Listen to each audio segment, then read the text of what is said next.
بسم الله الرحمن الرحیم. السلام علیکم ورحمت الله وبرکاتو. په دې ویډیو کې زه تاسو ته د زرک یا کپک فارسی کې څه ورته وایي کوک د دې تعبیر کوم. په خوب کې څه کله ولیدل شي د دې څه تعبیر وي. عام طور سره دا ښه تعبیر لري. دا څومره مرغان چې دي اکثریت یې ښه تعبیر لري. بعضې پکې بیا ډېر ښه تعبیر لري او بعضې پکې بیا هغه حالت د خوب طریقې سره بیا فرق کوي، بیا ښه نه وي.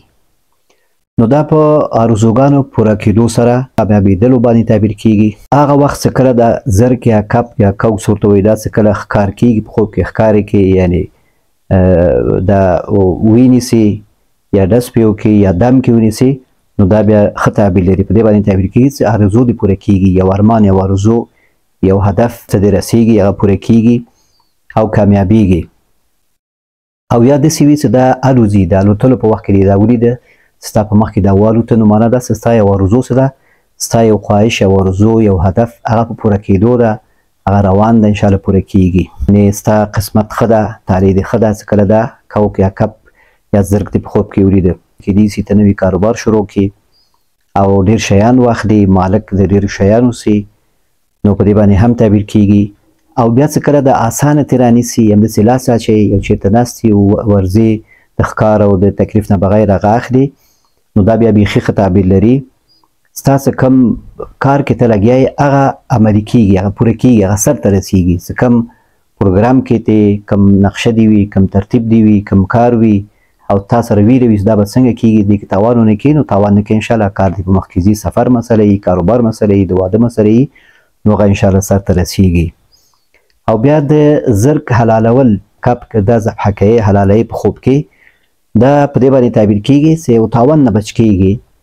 خو کېدای شي نورو کسانو ته لږ تاوان ورسېږي، خو تا ته پکې نه رسېږي، نورو کسانو ته به رسېږي، شریک ته دي یا یو بل چا ته، نو کېدای شي تا ته څه تاوان ونه رسېږي، یو کم تاوان نه څه ته ویره لري، هغه تاوان نه به ته بچ کېږي انشاءالله، خلاصېږي، هغه تاوان به تا ته نه رسېږي. کله وګورې چې ته د زرک غوښه خورې، نو دا بیا بیخي ښه تعبیر لري. په عزت او شرف باندې تعبیر کېږي چې ته عزت او شرف لرې، عزتمند ژوند لرې، شرافتمند ژوند لرې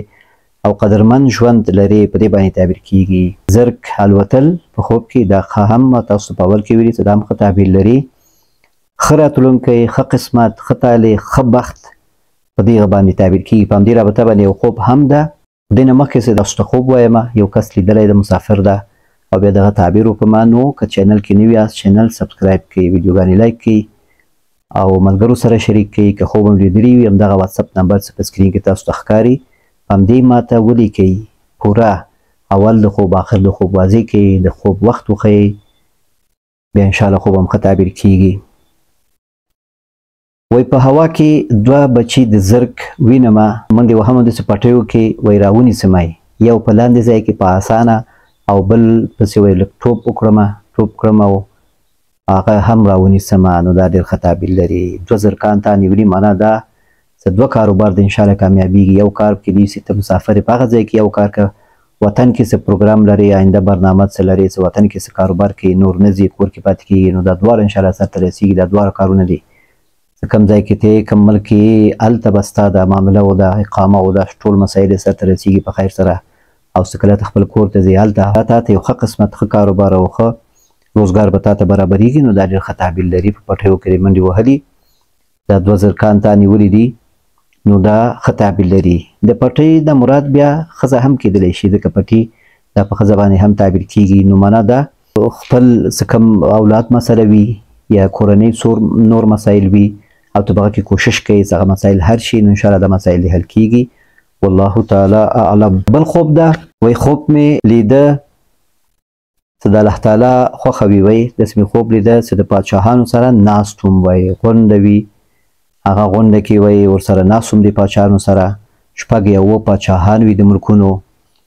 او خبرې کولې د افغانستان په حالاتو باندې، وایي خبرې وایي کولې دا څنګه کېږي دا حالات. نو دا کېدای شي خبرونه دې کتلي وي، میزیګر دې کتلی د کوم برنامې کوم پروګرام او هغه شیانو کې ته ډېر دلچسپي لري، هغه پروګرامونه ګورې او فکر کوې چې یو تصمیم نیول کېږي د افغانستان په رابطه باندې څو ملکونه، نو دا وخت کې صحیح نه وي او خوب هم دومره وي، نو دا ښه تعبیر هم نه لري، بد تعبیر هم نه لري، بلکې مهم نه ده دا خوب، مهم نه ده. د پاچا مباره کې زما ویډیو شته چې کله پاچا په خوب کې کتل کېږي، پاچا سره ناسته، پاچا سره نږدې بودن، پاچا سره خبرې، داسې کله خوب هغه طریقه صحیح وي روان وي وخت صحیح وي نو دا بیا هغه تعبیر لري دعا قبلېدو باندې تعبیر کیږي ځکه هغه مجازي پادشاه ته خوب کې لیدلی نو دا په حقیقي پادشاه باندې تعبیر کیږي څنګه الله تعالی دا معنا دا ستا یو دعا قبلېږي یو راز دنیا سره الله سره یو دعا لري هغه د انشاءالله قبلېږي خو دا فکر کوم چې هغسې خوبدانه ده دا همداسې ستا فکرونه دي سوچونه دي د افغانستان باره کې هر مسلمان او هر افغان څه دغه سره د افغانستان حالاتو فکر وي مهم خوب نه ده څه خاص تعبیره پکې نشته او که وخت صحیح وي او د خوب کې نور حصې هم وي او ته په ښه وخت کې دې کتلي وي او د خوب آخر کې ته ویښ شوې او زړه د خوشحالي محسوس کړی وي نو بیا په همدې باندې تعبیر کېږي چې انشاءالله د افغانستان حالات نور نه خرابېږي ځکه د افغانستان حالات د دومره وخت څخه خراب و د په همدې سبب باندې دا د شاوخوا ملکونه سره نه جوړېدل دوی سره نه کېناستل دا دوی منافع جدا جدا و اوس داسې ښکاري چې د دوی منافع ټول یو ځای شوي دي او دوی انشاءالله سره جوړ شوي دي او په تقسیم باندې راضي شوي دي او موږ ته اوس پکار ده چې موږ اوس ځان راټول کړو او د خپل ملک را جوړ کړو نو خبره اوس ټول په موږ کې ده مخکې په موږ کې وه خبره اوس هم ده نو الله تعالی دې موږ توفیق راکړي زموږ مشرانو ته استقامت نصیب کړي هدایت او توفیق ورکړي چې دغه موجوده حالات دا دوام وکړي او ښه طرف ته لاړ سي او د ولس څه کم توقعات دي څه کم کمبودیانې دي د تعلیم مسله نور مسایل دا پوره شي انشاءالله بیا خوب دی دغسې یو تعبیر به ولري والله تعالی اعلم ستا بل خوب هم ده مسافر ته او ماشومانو سره د دې څه ښکاري چې بل ملک کې اوسېږي نو تا ویلي دي چې به مرمۍ د په خوب کې هم کتلی ده چې ډېر و نورو کسانو اخیستل وی دا مرمۍ یو ځای کې پروت وی نور کسانو به مرمۍ اخیستلې او ما ورته وویل چې ما اخلي دا د بیت المال مال ده دا باید دولت ته تسلیم شي بیا دولتي کسان وي هلته ته وایې ورته دې ویلي دي چې دا مرمۍ واخلي چې سر مو ښکاره کړ وایي چې هلته هغو سره ملیدل نور هم و بیخي زیاتې ورسره وي نو بیا ما ورته وویل چې دا خو باران او لمر ګرموي او خرابوي دا خوندي کړئ چې زه وایم چې داسې دیوال به ورته جوړ کړو بیا وایم ما ته پیسې راکړئ دا دیوال به زه ورته جوړ کړم چې ګرمې نه شي او ونه ډزېږي ونه چاودېږي یعنې بیا مو دیوال ورته جوړ کړ نو دا خوب هم همدغسې د مخکینی خوب غوندې ده چې دا د افغانستان په رابطه دې لیدلې ده همغسې یو خوب ده خو دا دغه نه لږ قوي ښکاري کیدای شي وخت یې صحیح وي او تفصیل هم لږ زیات ده او کیدای شي دا خوب صحیح وي تعبیر یې په همدې باندې کېږي ټوپک او مرمۍ ما تا ته ویلې چې ټوپک باره کې اسلحه او سلاح او ټوپک په باره کې زما دوه ویډیوګانې شته او دواړه لینکونه مې درته ولېږل تا ویلې چې په دې کې مې قناعت رانغی او زما د خوب داسې وضاحت پکې ونه شو نو ځکه ما تا ته ویلې چې د دې وضاحت انشاءالله زه په ویډیو کې در کومه نو اوس دغه خبره واوره چې دا خوب دی ستا په هغه ښه فکر او ښه اراده او ښه اخلاص تعبیر کېږي چې که ته چېرته ته وایې چې ته په وطن کې که چېرته وایې نو تا به څومره اخلاص کړی و او ته به په همدې سرکونو په هر ځای کې به ګرځېدلې او خلک به دې متوجه کول هر شي ته خیر کار ته او شر کار نه به دې منې کول همدغسې زم دا څه وخت کېږي چې کابل ته راغلی یم دغسې احساس ما هم په مسافري کې و خو چې دلته راسې بیا حالات لږ تغیر کوي دلته خلک چې دي هغسې نه دي لکه چې کوم ځای کې ما او تا اوسېدل زه په پاکستان کې اوسېدلم او ته کېدای شي په یو بل ملک کې وي اروپایي ملک کې د نمبر نه دې ښکاري نو هلته چې دا خلکو کې تربیت شوی د علما خپل مسؤلیتونه ادا کړي مشران خپل مسؤلیتونه ادا کړي زموږ په ملک کې دا کار نه ده شوی دلته مشکلات دي دلته خلکو تربیت نه ده شوی دلته سره ډېر مایوسي حالاتو سره مخ کېږي او ډېر تربیت غواړي ډېر وخت غواړي دا زموږ ملت شي اوس ملت نه ده اوس ټوټه یو نو شروع شوی ده انشاءالله مقدمه یې سره ملت شو یو ځای شو سره انشاءالله د ملت سازۍ څه کوم عناصر دي او کوم مراحل دي هغه انشاءالله څه په پوره کېدو دي څه یوه ژبه ده او فرهنګ یو فرهنګ ده اقتصاد او منافع او دین دا ټول انشاءالله مشترکات دي دا په دې سره به انشاءالله دا ټول خلک به راټولیږي نو دا خوب دی هم همدغسې یو خوب ده چې ته د وطن د حالاتو پسې په تشویش کې فکر کوې نو په دې خوب کې ته ستا هغه احساس ښیي چې ته همیشه فکر کوې چې باید د وطن کې دغسې کار وشي اخلاص وشي او بیا ته وایې چې دا باید ګرم نه شي دا باید چېرته وانچول شي خلک منع کوي چې دا حکومت ته باید وسپارل شي دولت ته دا بیت المال ده ستا امانتکاري ښیي او بیا څه وایې چې دا ونه چاودېږي ونه ډزېږي باران و لمر کې دا ګرمېږي خرابېږي نو د اراده کوي چې دې ته دیوال جوړ کړي نو دیوال نه مراد شخصیت جوړونه ده دیوال په خوب کې دې باره کې زما جدا ویډیو شته چې په خوب کې دیوال چې کله وکتلی شي سیده دیوال وي او ښایسته وي عیب پکې نه وي ته پې ګرځې یا ته تې لاندې ولاړې یا تا ته ښه معلومیږي یا ته پې تېرېږې نو دا ډېر ښه تعبیر لري. ستا په شخصیت باندې تعبیر کېږي. دیوال د انسان په شخصیت باندې تعبیر کېږي. دې باره کې د لایف ویډیوګانو په برخه کې زما جدا ویډیو د هغه وګوره بیا. نو دا دیوال نه مراد دا خبره ده چې ته همدې نتیجې ته رسېدلې چې د افغانستان کې مشکل د شخصیتونو ده. افغانانو کې لکه ژوندیو کې ښه کس نشته او په مړو کې بد نشته. دا یو متل ده او دا رښتیا هم ده. نو ته غواړې شخصیت جوړ شي، یعنې د خلکو په ژوند کې کار ورته وشي، شخصیتونه باید وځلول شي، جوړ شي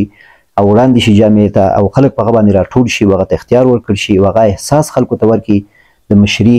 نو دغه شی په افغانستان کې دا کموالی شته. په همدې مسایلو باندې ته فکر کوې او په همدې مسایلو باندې خوشبیني لرې چې داسې به وشي، انشاءالله داسې به وشي او ته به دغسې خپل مسؤلیت به ادا کوې. او بیا ته وایې چې ما ته پیسې راکړې چې دا دیوال به زه جوړ کړم او بیا وایې چې دا دیوال ته بیا جوړویم. نو مانا داسې ستا یو حصه به وي انشاءالله په افغانستان په جوړښت کې او د افغانانو په یو ځای والي کې خپل مسؤلیت ادا کړه. که فیسبوک لرې، که نور پانو کې کوم ځای کې که ته فعال یې نو خپل مسؤلیت ادا کړه. د اتفاق او اتحاد خبرې وکړه، د اختلاف خبرې باید موږ پرېږدو. نو انشاءالله چې دا مشکلات هم حل کېږي. والله تعالی اعلم. بل خوب ده وایي خوب مې لیده چې یو غټ دریاب په مخه مې راشي، وایي نشم پورې وتلی تې او دې وخت کې وایي غویي راشي او دې پر غویي باندې وایي دې غویي باندې زه سپور شمه. غویي چې حرکت وکړي وایي ما سره خبرې شروع کړي، سم مجلس را سره کوي، سم خبرې را سره کولې او د دریاب هغه غاړې ته وایي پورې ویستلمه ورسولمه بل غاړې ته وایي هلته تا کړم وایي کوزې کړم هلته چې اوس نو ورځه راته ویلي چې اوس ورځه. مجلس مې را سره ته وکړو، په آخر کې ځای ته مو رسولو، راته ویلي چې اوس ورځه نو او دی بېرته راتاو شو، شاته راغی بېرته. دا خوب هم ښه خوب ده، الله تعالی یې درته ښه کړي. د غوا په باره کې زما ویډیو شته، مستقل ویډیو ده، ښه پوره وضاحت پکې ده. سو غوا په خوب کې لکه هماغسې چې یوسف علیه السلام په مصر کې هغه چې کله و نو غوا یې په کال باندې تعبیر کړو. یو غوا په یو کال، غواګانې په 7 کالونو باندې تعبیر کړی و. نو دا د علما د تعبیر وایي چې غوا څه ده په یو کال باندې تعبیر کېږي. او دا ما ته په خوبونو کې تجربه هم شوې ده. ما هم داسې خوبونه کتلي چې هماغه یو کال پورې بیا دا رښتیا شوې ده چې یو کال پورې خبره و. نو تاسو غوا په خوب کې کتلې ده نو معنا داسې همدغه که ستاسو مشکل وي او بندش وي لاره کې دی، دغه کال په ختمېدو کې دا مشکل دی حل کېږي. معنا همدغه کال په ختمېدو کې دا ستا دا مشکل حل کېږي، تشویش ورته مه کوه. نو که ته هر ځای کې چې ته یې چې کوم کال باندې ستاسو دا معاش او تنخوا او حساب و کتاب حاضري روان وي دمغه کال معتبر ده. که افغانستان کې نو قمري میاشت شمسي او که په بل ځای کې نو میلادي میاشت،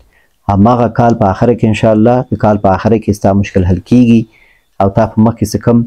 د ژوند سختترین فیصله ده. دریاب نه مراد د ژوند یو داسې مرحله چې هغه یو وسیلې ته ضرورت لري. که دریاب پل ته ضرورت لري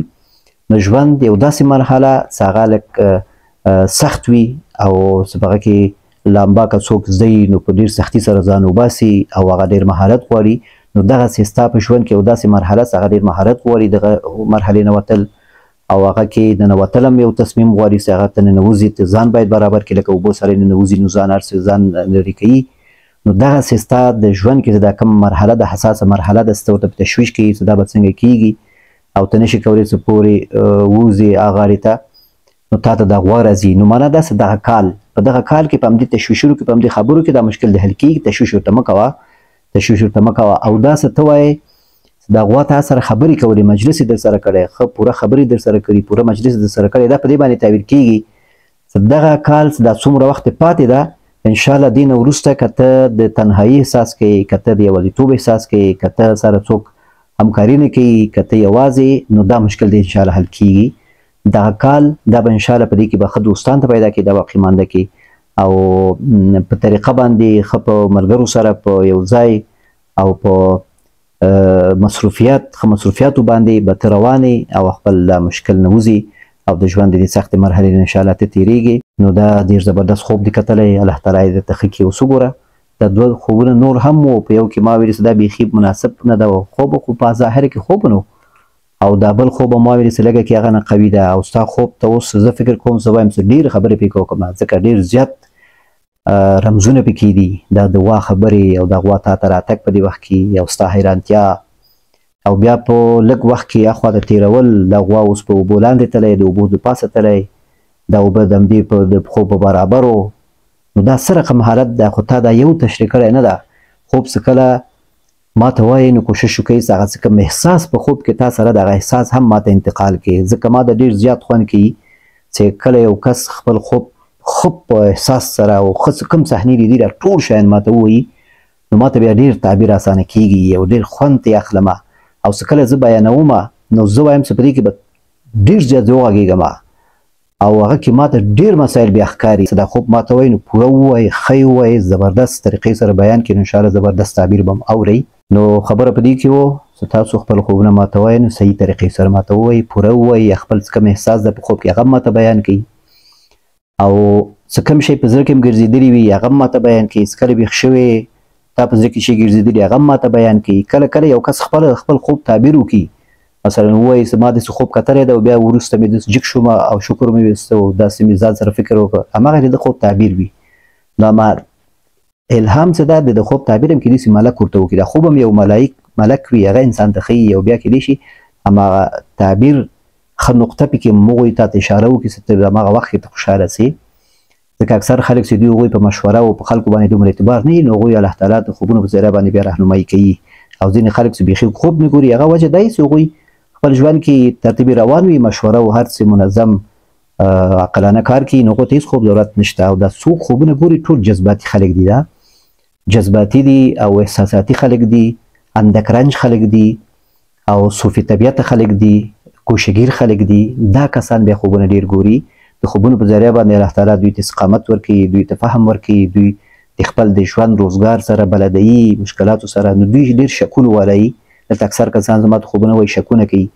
او اکثر کسان داسې فکر کوي چې زه څه خبره کوم دغه وحی ده او بس دغه تقدیر شو. دوی دومره اعتماد او دومره ښه ګمان راځي په ما باندې، فکر کوي چې څه زه ورته وایم همدغه صحیح ده، حالانکه داسې نه ده. په دې خوب کې ماته څه مسایل ښکاري، بشر یم، انسان یم، کېدای شي څه غلط شم پکې څه صحیح وي. نو په هر صورت خوبونو ته ډېر اهمیت مه ورکوئ، ډېر په کم نظره م ورته مه ګورئ، په اندازې سره. څه کله انسان ته پکې خیر وي د هغه خیر نه استفاده وکړئ، څه کله انسان ته پکې تنبیه وي متوجه کول وي هغه ته متوجه شئ، او څه کله هسې وسواس وي تشویش وي نو هغه نه تېر شئ. نو دا و د نن ورځې ویډیو. تر آینده ویډیو پورې تاسو په الله سپارم. السلام علیکم ورحمة الله وبرکاته.